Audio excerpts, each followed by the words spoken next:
Debbie and I have both been talking on the podcast about the remarkable developments that are occurring in the Hispanic community, and not just the Cubans and the Venezuelans, but a shift across the board.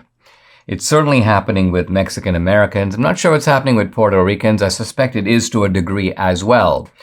And this is a move toward the GOP. It's not to say the GOP is now winning a majority of Hispanics, but it is a way of saying that that Republicans are going to start winning seats in heavily Hispanic areas. And at one time, Republicans who were lucky to get 15 or 20% of the Hispanic vote. I mean, Hispanics were by and large seen as voting sort of the way of the blacks. And if blacks are 10, 12% for the Republican Party, Republicans would think, well, we're doing really well if we get 20% of the Hispanics. Well, no. Republicans are now setting their sights on 40, 50, even 60%. So in other words, Republicans are now competing for the Hispanic vote. And this is a huge development, because I think longer term, if Hispanics now become part of the Republican coalition, that bodes very well for the long-term future of the Republicans as a majority party. Now, Debbie and I have focused in our conversations, and we focused on Mayra Flores because she represents the actual district in the Rio Grande Valley. This is the Harlan-Brownsville area where Debbie grew up. But we've also talked about Cassie Garcia, who is a former aide to Ted Cruz, and also Monica de la Cruz. These are all Hispanic women running in the south part of Texas. But I saw them as symbolic of something bigger, but I didn't know what was the something bigger. In other words, is there a larger trend? And I see a remarkable article in the Washington Examiner. It says GOP fields over 100 Hispanic House candidates this cycle. And I was like, wow. And sure enough, there are apparently 102 Hispanics. Now, this isn't just women, men or women, who are running for the House in this 2022 cycle. So these are obviously candidates, and they're running in the GOP primary. Not all of them are going to be the GOP nominee. But this is actually what Debbie has been hoping for, because Debbie's point is that if you're going to have Hispanics really moving into the GOP, they need to see also Hispanic leadership in the GOP. And now some people are going to say, and they're wrong, they're going to say, well, aren't we the colorblind party? Aren't we the party that doesn't pay attention to those things? And the answer is no, we're not the colorblind party in that sense.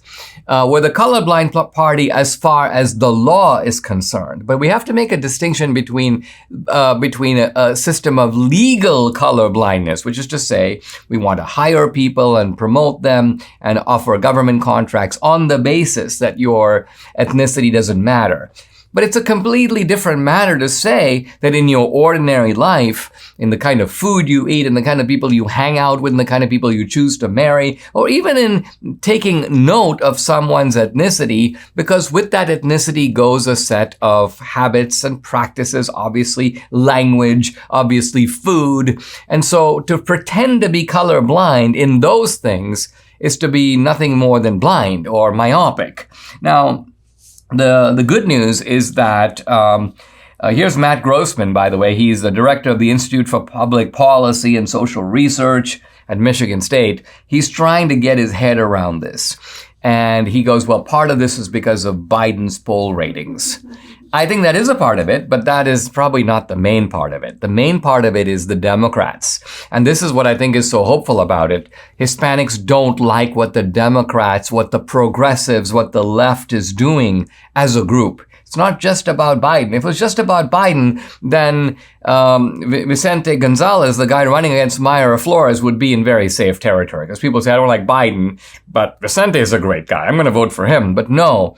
Hispanics have figured out that it's Democrats who want the border to be open. It's Democrats who ruin the cities. It's Democrats who are against upward social mobility. It's Democrats who are pulling down statues and degrading the United States, and Democrats who take a knee, and Democrats who burn the flag. So Matt Grossman knows this, and he actually argues that the trend that we saw in 2020, he says, is continuing in 2022.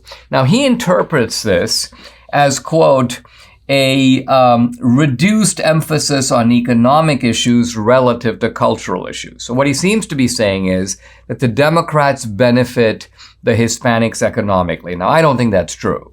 It might be true in the limited sense that Democrats are offering more handouts. But the point is that these handouts are not a benefit when they create dependency and degradation. If Democrats are offering you what they, for example, are offering the inner cities, black neighborhoods that are reduced to dependency and crime and despair and drugs, if that's their benefit, what kind of benefit is that? So Matt Grossman seems to say that even though the Democrats are benefiting Hispanics economically, the Republicans are being more successful in tapping into cultural issues. But in my view, Hispanics are moving toward the GOP for economic and cultural reasons, both.